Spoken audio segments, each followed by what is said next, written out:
ॿी तव्हांखे ॾाढी सुंदर ॻाल्हि ॿुधायूं कि भॻवान ते असां गुल चाढ़ींदा आहियूं, उहो बि असांखे पतो न आहे गुल कीअं चाढ़िबा आहिनि। भाव जी बलहारी आहे।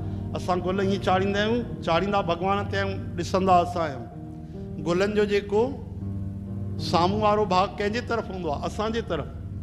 इहा रीति न आहे गुल चाढ़ण जी। गुल कीअं चाढ़िबा आहिनि? गुलनि जो जेको मुख आहे उहो भॻवान जे तरफ़ हुजे। छो जो असां भॻवान लाइ गुल था चाढ़ियूं, पंहिंजे लाइ थोरी न था चाढ़ियूं। जे गुलाब जो गुल चाढ़ियो, असां छा कंदा आहियूं, उनजो चहिरो असां तरफ़ हूंदो आहे ऐं पुठि भॻवान जे तरफ़।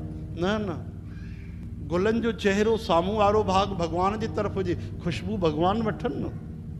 भॻवान खे ॾेखारण जे लाइ सुठा सुठा गुल था चाढ़ियूं, त भावना बि अहिड़ी हुजणु खपे। असां त उल्टा चाढ़ींदा आहियूं, सभु ईअं लाइन सां सजाए रखंदा आहियूं।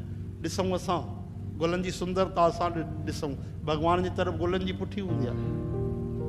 ईअं न भाई, गुल भॻवान जे तरफ़ करे चाढ़ियो। हरे राम।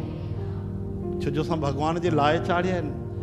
असां भॻवान खे रिझाइण था चाहियूं, भॻवान खे सुख ॾियणु चाहियूं था, भॻवान मां सुख वठणु नथा चाहियूं।